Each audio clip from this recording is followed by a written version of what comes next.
On November 27th, 3I Atlas quietly slides into the orbital region of Mars. This object is changing shape too quickly, its reactive jets are directional, and its rotation speed seems to challenge all current comet physics. Scientists are forced to look at it as an open question. Is this just an extreme ice dust mass, or a system with a structure far more complex than what we have ever called natural? At the same time, the Sun silently carries within itself the possibility of repeating a Carrington-type storm powerful enough to make satellites flicker, bend electric currents in transmission grids and make a world dependent on technology. Ask itself, if that day comes, have we really prepared? Those three lines, 3I, Atlas, solar storm, Martian, wind, weave together into a narrative about a universe that is not quiet at all. In the meantime, let us accompany the scientists, those who are watching over Earth's sky, to witness how astonishingly 3I Atlas is transforming.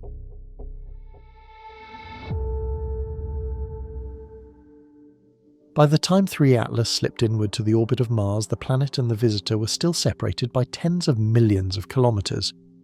Yet in the language of the solar system, they were suddenly neighbors. From the red world's perspective, the object rose slowly in its black sky, a wandering point that did not follow the usual choreography of asteroids and comets catalogued long ago. Its path cut across the plane of the planets at an odd angle, a shallow dive from interstellar space threading between orbits, as if following a route chosen long before Mars ever formed. Orbital probes circling the planet picked it up first, not in dramatic images but in precise updates to star trackers and navigation cameras. Against the fixed background of constellations, 3 Atlas crept along a trajectory that computers quickly tagged as hyperbolic, its speed too high to be captured by the Sun's gravity into anything familiar.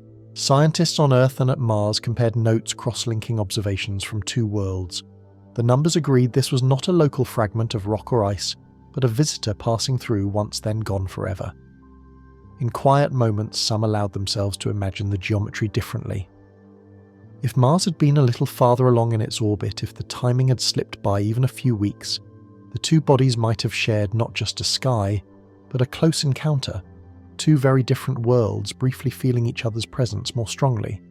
Instead, the meeting remained almost entirely one of line of sight and mathematics, a distant comet-like body, a dry, cold planet, and a thin exchange of photons between them. Still, for those watching, there was a sense that the story of 3I Atlas and Mars was only just beginning to intertwine in ways the equations had not yet learned to describe. They first noticed it as a quiet intruder, a point of light sliding in from above the plane of the planets, moving just wrong enough to make the computers pause. The object was given a dry catalogue name, 3I Atlas, but the numbers behind that name whispered something more unsettling: a path from interstellar space, a hyperbolic orbit, a visitor not bound to the Sun in the way ordinary comets are. Telescopes across the world watched it brighten. Its motion through the sky did not quite match the graceful arcs written in textbooks. The timing of its approach, the angle, the subtle deviations from the expected track began to chip away at long-standing assumptions about how icy bodies behave when they fall toward a star. Inside control rooms at NASA and in quieter offices linked to SETI schedules shifted. Observation windows were extended instruments, retuned, a special high-resolution data release was placed on the calendar. And yet for weeks there were almost no public words. Just a visitor from the dark, a deepening archive of images, and a spreading sense among those who watched closely that this particular comet, whatever it truly was, might force humanity to admit how much of its own sky it still did not understand. At first, the images looked almost ordinary, a soft glow where the nucleus of 3I Atlas should be wrapped in a flowing coma of dust and gas. But as astronomers stitched the frames together minute by minute, something refused to behave. The cloud was not a vague blur. It showed ridges, layers, edges that held their shape for longer than turbulence should allow, like faint architecture hidden inside the light. High-resolution stacks began to reveal fine threads, streaming away from the core narrow jets of material that did not fan out randomly into space. They seemed to prefer directions to spring from specific regions on the surface, rather than from everywhere at once. One of them traced over multiple exposures pointed straight back toward the Sun, forming a rare reverse tail that made experts lean closer to their screens. In the standard picture of a comet's solar radiation and the solar wind push dust and gas, away sculpting graceful tails that flow outward. Here, at least in some frames, the geometry looked inverted, as if some internal pattern was asserting itself against the outward pressure. No one could say from images alone that this implied intent or control. The physics of outgassing is messy, and asymmetric vents can mimic deliberate steering. But the combination of sharp collimated jets recurring structural motifs in the glow and a stubborn sunward-directed feature settled into the minds of observers like a question that would not dissolve. Was this an extreme case of natural cometary behaviour, or a hint that 3i Atlas possessed a more organised, persistent interior than anyone had expected? They noticed it not in a single dramatic frame, but in the restless way. The light of 3i Atlas refused to settle from one image to the next. When observers compared sequences taken just minutes apart, the bright core seemed to twist, stretch and tilt in ways that hinted at bodies spinning far faster than most comet nuclei could safely endure. Features in the inner coma shifted position like markings on a rotating lantern, sweeping around between one exposure and the next. Under normal conditions, a comet's rotation period is long enough that its apparent shape changes slowly over hours or even days. Here some teams reported that the inferred spin might be measured in tens of minutes, not many hours, and that such a rate should place enormous stresses on any fragile, loosely bound structure of ice and dust. If those estimates were even roughly correct, 3 Atlas was whirling through space on the edge of structural failure, yet somehow remaining intact. A few subtle changes in the object's orientation were also logged over short intervals, as if its axis were tipping slightly between observation runs. Classical explanations remained on the table: irregular outgassing, jet torques, the chaotic way sunlight bites into a complex surface. But beneath those models lay a quieter, harder question. Was the spin simply a byproduct of an uneven surface boiling under solar heat, or could such rapid, enduring rotation be part of a more deliberate mechanism, a way for whatever 3i Atlas truly is to test its own stability and adjust its path through the inner solar system? Over days and then weeks, as observatories on different continents and in different orbits contributed their images, a quiet pattern began to emerge. Whatever 3i Atlas was doing, it was not dissolving into chaos. The inner glow did not simply shred and blur under the constant assault of sunlight and solar wind. Certain bright knots, faint striations and angles in the light kept returning, as if the object were rebuilding the same arrangement again and again after each disturbance. In a purely random system, structures born from outgassing should appear and vanish like smoke, their shapes dictated by chance fractures and fleeting vents. Instead, observers saw echoes. A jet that had dominated one night's data would fade only for a very similar feature to light up from what appeared to be nearly the same region on the next pass. Bands in the coma suggested planes or seams holding their orientation within a narrow range, even as the nucleus spun and the viewing angle shifted. Some teams framed this entirely within the language of complex but natural physics. An irregular body, they argued, can have persistent weak points and channels. Sublimation can carve preferred pathways so the same faces of a comet might repeatedly wake up as it rotates and as it moves through changing sunlight. In that telling, 3 Atlas was simply an extreme case of a familiar story: ice dust and volatile gases searching for the easiest way out. But there was another way to phrase what the data hinted at. To some eyes, the persistence of form looked less like random erosion and more like a system with a kind of internal memory, a tendency to return to a favoured configuration even after being disturbed. In that softer, more speculative frame, the asymmetric jets were not just leaks, but could be thought of as natural engines gently nudging the object, correcting it, maintaining some hidden balance. Whether one chose the cautious language of geology and thermodynamics, or the more daring metaphor of a self-stabilizing structure, the effect on human imagination was similar. 3i Atlas seemed less like a transient lump of ice, and more like something that knew in its own silent way how to stay itself in the middle of a hostile star's light. When the first sharpened stacks of images came back from larger telescopes and space-based observatories, the glow around 3i Atlas lost any remaining softness. The blurring introduced by Earth's atmosphere by noise, by rushed exposures, was peeled away frame by frame. What remained was startlingly crisp. The jets that had once looked like vague fountains now appeared as thin, well-defined beams, some splitting, some curving, some brightening in what seemed to be a sequence rather than a random flicker. The coma itself showed gradients and filaments that could be traced, measured, modelled in 3 dimensions, as if someone had turned up the resolution on a simulation that had previously only been run in low detail. In those refined views, timing became as important as structure. Astronomers overlaid images taken in different filters at different moments, and watched how individual jets flared and subsided. In certain intervals, a surge on one side of the nucleus was followed minutes later by a countersurge in another region, the way a spinning object might fire one thruster and then another to keep from drifting off course. Standard physics allowed for feedback sunlight heats. A patch of volatile ice gas erupts. The resulting torque changes the spin, which then changes which regions are illuminated next. It was entirely possible that the apparent choreography was nothing more than a complicated loop of cause and effect on a fractured sunlit surface. And yet, as teams replayed these sequences at different speeds, some could not quite shake the impression of reactivity of a body that was not merely evaporating, but in some sense responding. Each time the solar wind intensified, each time the geometry between object and star shifted, certain jets seemed to return to duty like familiar actors taking their places on a stage.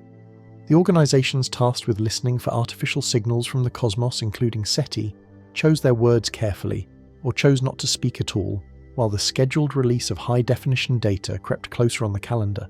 Between the lines of official silence and cautious abstracts, there lingered a gentle, unsettling thought. If a natural object can behave in ways that mimic intention, this convincingly, how would we ever be sure we would recognize a truly purposeful machine should one ever pass through our sky? By the time the observation campaign reached its peak, Theorists Atlas was no longer just a curious point of light. It had become a kind of test. The first known interstellar visitor, Oumuamua, had already strained the models of cometary behavior with its odd acceleration and ambiguous shape. Tui Borisov had looked more comfortably like a classic comet, a reminder that not everything from between the stars had to be strange. But in the quiet conversations between teams, there was a growing sense that Theorists Atlas might sit somewhere beyond both examples, more active, more structured, more difficult to fold into familiar categories. Multiple spacecraft had turned their instruments toward its Survey telescopes, scanning invisible light space-based observatories above the blur of Earth's atmosphere probes, measuring solar wind and charged particles in its vicinity. Different wavelengths peeled back different layers of its behavior. Infrared data hinted at how heat flowed across its surface. Spectra traced which gases were streaming off and at what rates. Polarization measurements sketched out the size and alignment of dust grains in the coma. Piece by piece, a three-dimensional portrait was being assembled, one that would not be polluted by cloud city lights or the limits of amateur equipment. Some of the scientists closest to that growing archive spoke only in cautious, careful sentences. They emphasized that extreme environments can produce extreme versions of natural physics, that a comet forged in another system under different pressures and chemistries might simply be teaching us how narrow our experience has been. Others allowed themselves, at least in private, to wonder whether the consistent jets, the rapid spin, the persistent internal patterns were pointing toward a more organized interior than ice dust and fractures alone could provide. On calendars and whiteboards, one date was circled, the moment when a coordinated release of high-resolution data and first analyses would reach the broader community. When that day came, the object passing through the inner solar system would either be folded uneasily into an expanded theory of natural comets, or it would force a deeper revision. Somewhere between those two possibilities lay a quiet, unsettling thought that Theorists Atlas might be the first time humanity stood on the threshold of recognizing not just a visitor from another star, but a system whose very existence required us to redraw the boundary between the living, the mechanical, and the merely physical. In most people's minds, cosmic danger lives far away in black holes and supernovae at the edges of the map. Yet the threat that worries many space weather scientists most is much closer and much quieter. It is the possibility that our own star will just once produce a solar storm as strong as the Carrington event of 1859, but this time in an era wired together by satellites and code. Back then, the world ran on telegraph lines. Today, timing signals from orbit keep markets synchronized, guide aircraft steer ships, and anchor every GPS dot on every screen. Power grids span continents, humming at the edge of their tolerances. In that landscape, a storm of sufficient strength would not look like a beam of light destroying cities. It would feel more like an invisible tide passing through the planet's magnetic field, quietly testing how much strain a digital civilization can bear before pieces of it begin to flicker and fall silent. At the European Space Agency, the question of a modern Carrington event is not left to imagination alone.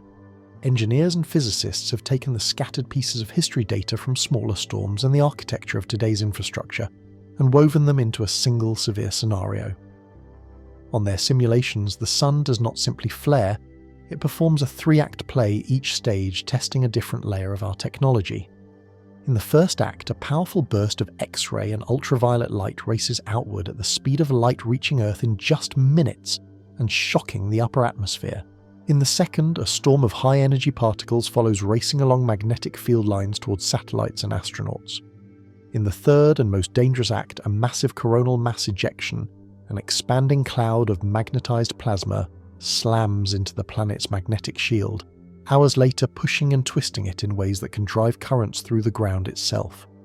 On tiled screens in quiet control rooms, these events are not fireballs and explosions, but curves, colours and numbers marching forward in time.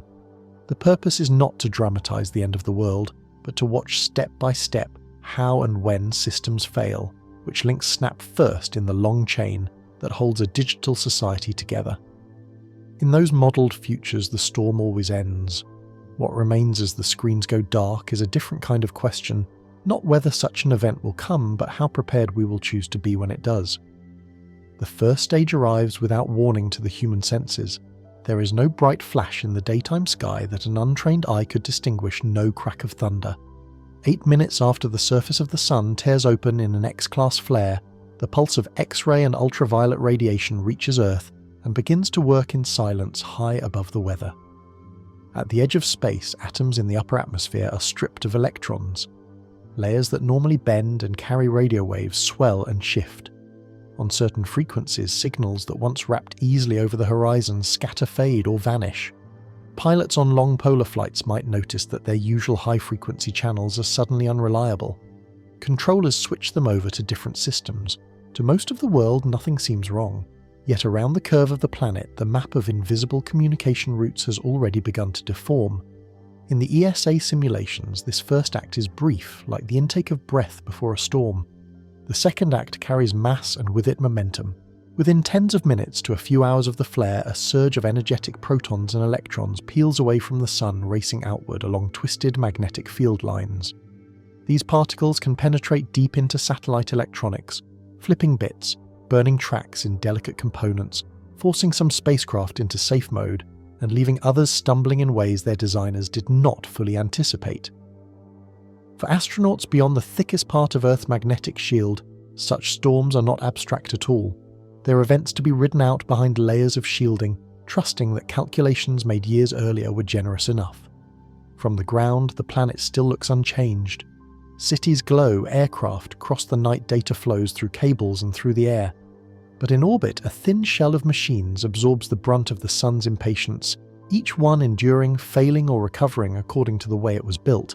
Somewhere in the quiet gap between those realms, between the unaffected and the already stressed, lies a fragile idea that a civilization can lean so heavily on spaceborne systems and yet remain largely unaware of how quickly the mood of its star can shift.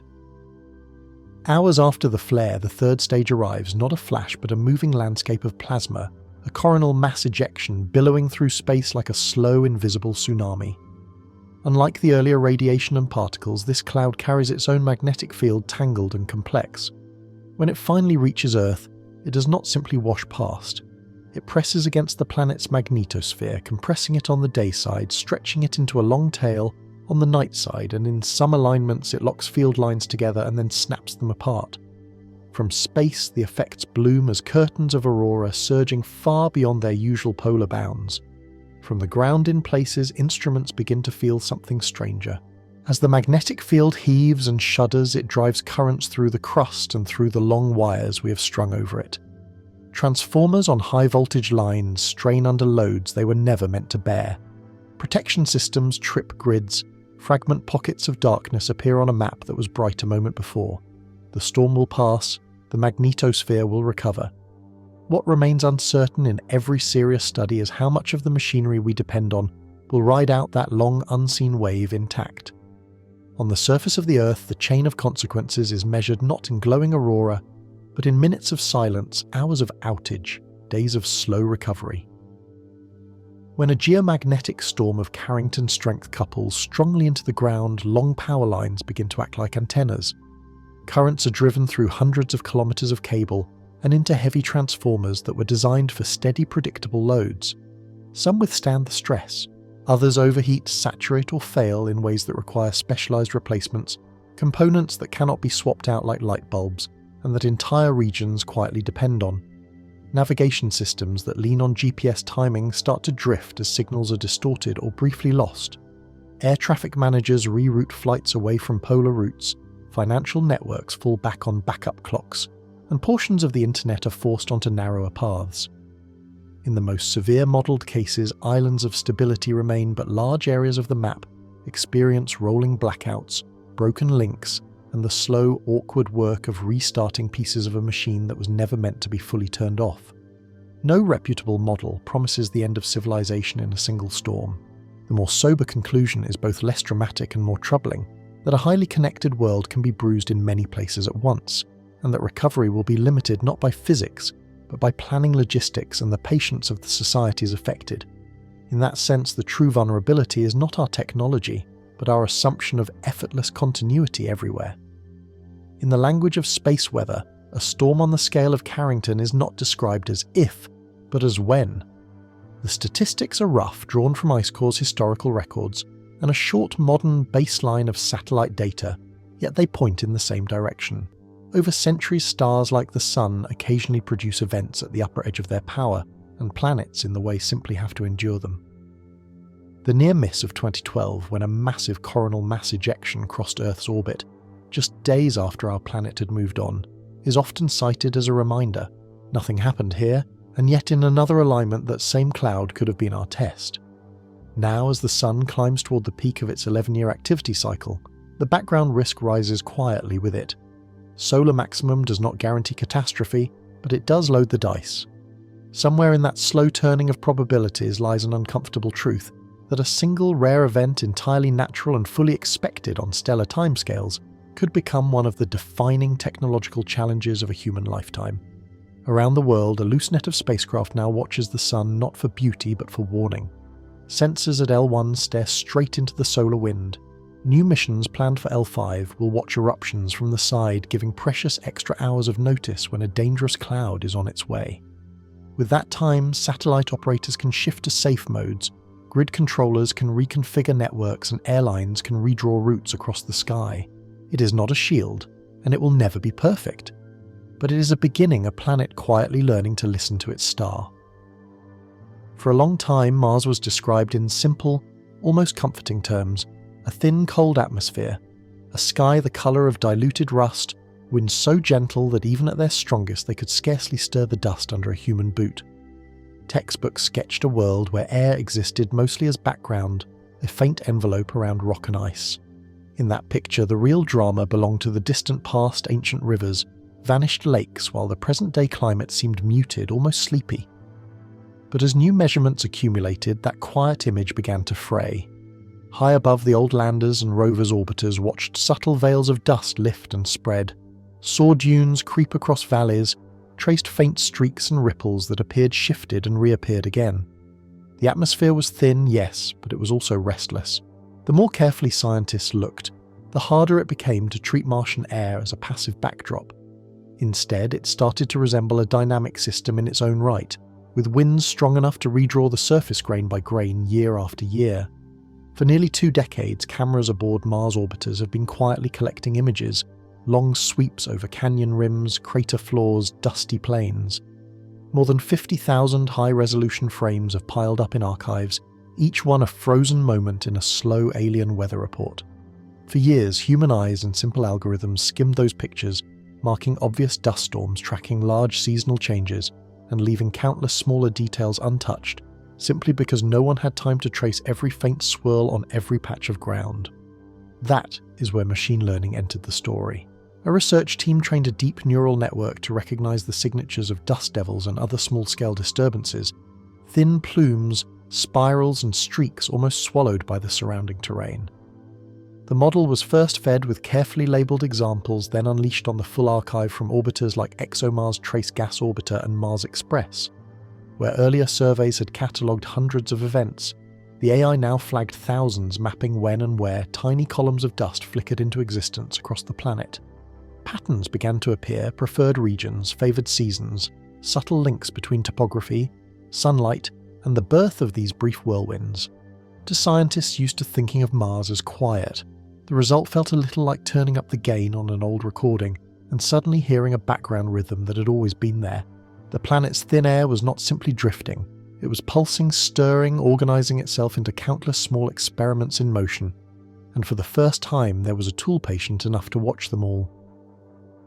When the team turned their new catalogue of dust devils into numbers, the story sharpened in a way that caught even seasoned Mars scientists off guard. By tracking the motion of shadows and plumes across stereo image pairs, and combining that with knowledge of camera timing and geometry, they could infer how fast the winds at the core of these whirlwinds were actually moving.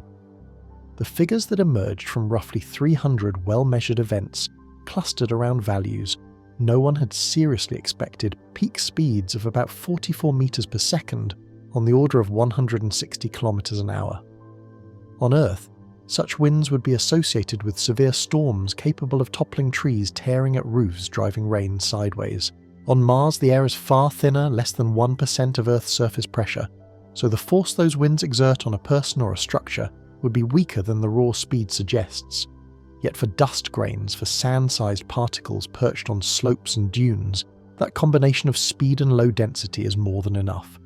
In the simulations that followed, grains lifted, bounced and tumbled across the landscape, feeding columns that reached hundreds of meters into the sky and smearing fine powder over vast areas. What the models could not easily capture, but the growing map of events implied, was sheer frequency. These were not rare, once-a-decade phenomena, but recurring scattered experiments in high-speed flow popping up day after day, season after season in many parts of the planet.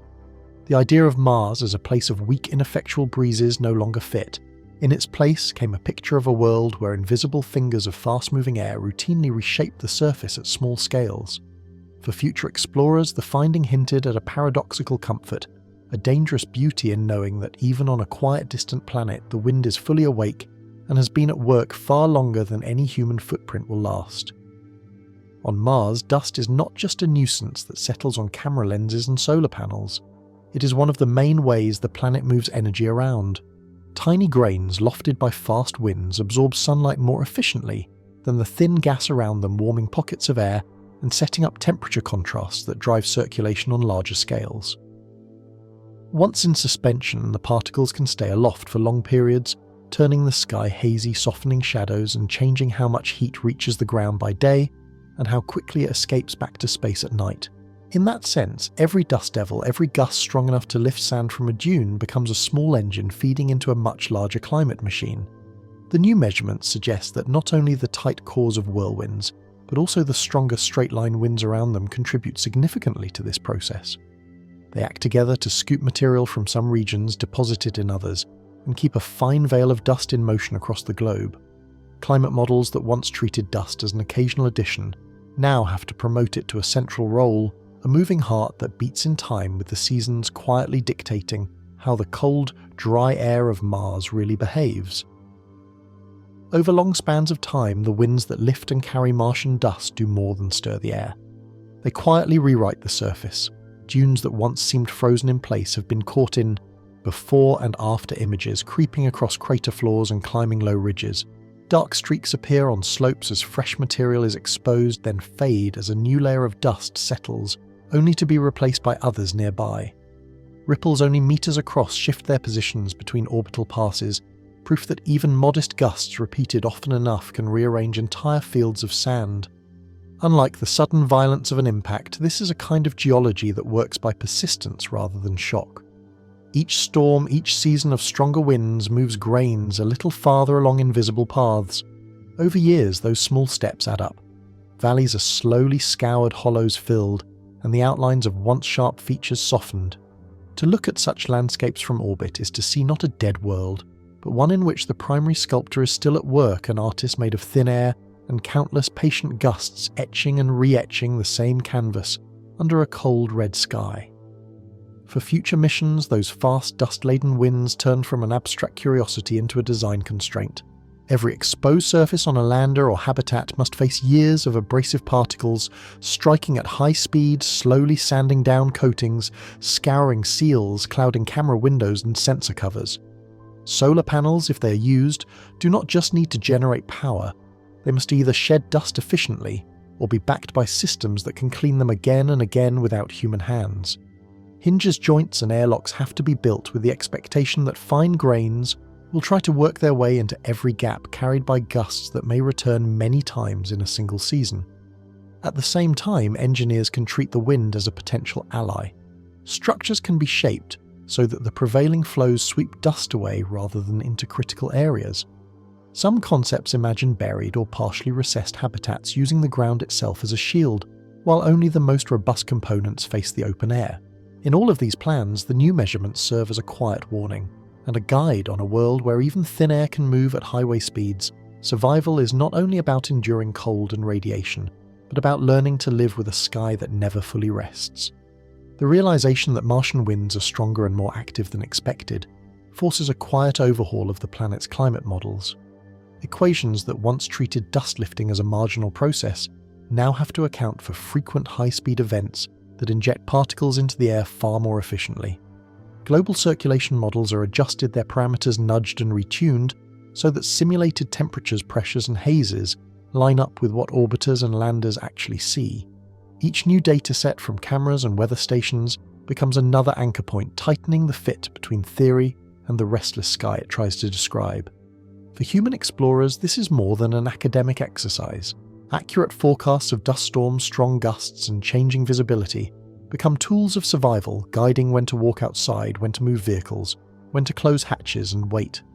Some researchers imagine a near real-time network in which orbiters, surface stations and machine learning systems share information, continuously updating a living map of Martian weather. In that vision, every safe night's sleep on Mars would rest in part on code written to understand the wind. By the time 3i Atlas slipped into the catalogues, the sun's new cycle was already stirring, and the slow revelation of Martian winds was well underway. None of these stories belong to the same scale. One was an interstellar visitor tracing a path that began around another star. One was the star that had always been ours, cycling through calm and fury. One was a neighbouring world once thought quiet, now revealed as restlessly sculpted by air and dust. Yet together they began to outline a single larger question: how much of our cosmic environment do we truly understand, and how much have we only assumed into simplicity? 3i Atlas challenges the boundaries of what we call natural behaviour in a comet, hinting that our intuition about ice and dust under alien conditions may be far too narrow. The prospect of a future Carrington-level solar storm asks whether a civilization as dependent on fragile orbiting infrastructure as ours can coexist peacefully with a star that occasionally behaves like a storm generator. The discovery of fast, frequent Martian winds forces us to admit that even a thin atmosphere can be a powerful agent, rewriting the surface of a planet, grain by grain. Each of these is at its core a scientific puzzle, measurable, modelable, grounded in data. But they also act as mirrors. They reflect back to us the way human beings think about risk and safety, about control and humility. It is one thing to map the path of a comet model, the impact of a solar storm, or simulate the evolution of a dusty slope on Mars. It is another to accept that our species now lives in a time where such knowledge is not optional background, but part of the fabric that keeps lights on satellites, talking habitats standing. In that sense, the interstellar age is not defined only by how far we travel, but by how honestly we face the forces that move through the space we already inhabit. Each of these cosmic stories can be read as a kind of test, a quiet exam set by nature before a species that has only recently learned to wire its world together and send machines into the dark. 3i Atlas is a test of perception. It asks whether we can look at a visitor from another star, see behaviour that does not fit our existing boxes, and resist the urge to force it into a familiar shape. It measures our patience with ambiguity, our willingness to expand the category of natural, without either dismissing anomalies too quickly, or leaping ungrounded to comforting tales of intention and design. The possibility of a Carrington-scale solar storm is a test of preparation. The physics are not outlandish, the precedent is already on record. The question is not whether the sun is capable, but whether we are. Can we build power grids, satellite constellations, and global communication systems that assume the star will sometimes roar and still keep essential functions intact? Can nations share data and warnings with the same urgency they once reserved for more obviously human threats? In the ESA simulations, the storm does not care about borders. It draws neat, uncaring lines through our maps. Mars, with its surprisingly forceful winds, sets a different examination, a test of adaptation. To live there, even briefly, will mean designing structures and habits in respect of a climate that is both fragile and fierce thin air, that can still strip surfaces, erase tracks, and turn a clear horizon into a brown wall. It will mean letting go of the idea that a place is safe simply because it looks empty and still from afar. Together, these three trials hint at a larger curriculum. The universe is not hostile in any moral sense, but it is active, changeable, and indifferent. How we respond by denial, by fear, or by thoughtful redesign will say as much about our maturity as a technological species as any footprint we ever press into alien soil. Science at its best is a way of dreaming with our eyes open. Telescopes, probes, and models are all extensions of the same impulse that sends a child staring up at the night sky, wondering what is really out there. The difference is that now those questions are written in equations encoded in detectors sent across deep space as radio pulses and laser beams.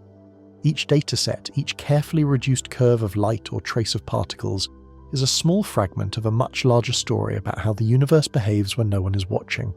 Stories like 3-Eye Atlas, the sun's tempers and the winds of Mars begin as lines in a logbook observation times, instrument settings, calibration notes. From there they unfold into something broader. Teams run simulations, adjust parameters, and compare outcomes with the stubborn facts recorded by their machines.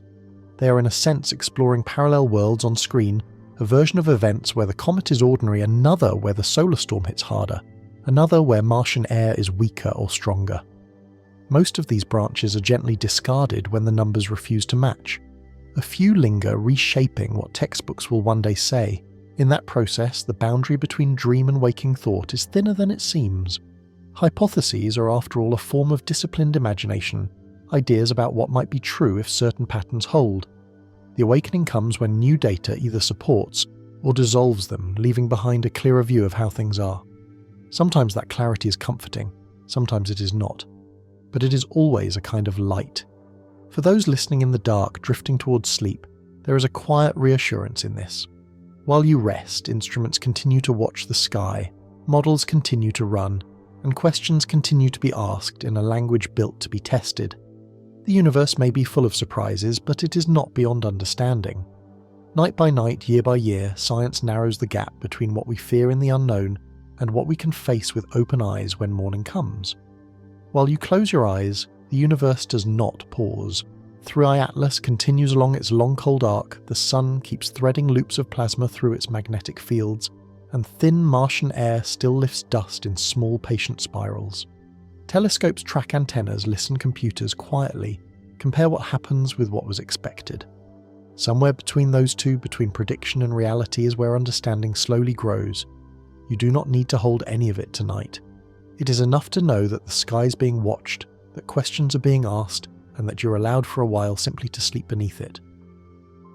As 3 Atlas continues its cold arc past Mars, nothing in your night sky seems to change. The stars look fixed. The sun still rises. Mars is just a dim point of light. Yet behind those quiet pinpricks, the numbers keep moving. Telescopes log each subtle twist in the comet's shape. Space weather monitors watch every tremor in the solar wind. Orbiters above the red planet trace new dust plumes and shifting dunes line by line, frame by frame. We like to think of space as a backdrop, a still stage on which human history plays out. But the truth is the opposite. The cosmos is the main story, and we are the brief local subplot trying to catch up. An interstellar object that will never return. A star that sometimes overloads the circuits of its worlds. A thin alien atmosphere that proves more forceful than we expected. Each is a reminder that the universe is not designed for our comfort. We're simply learning how to live inside it. So as this chapter closes and the data keeps flowing, the real question is left with you. Are these just rare natural coincidences or early hints that our understanding of normal in the solar system is still only half awake?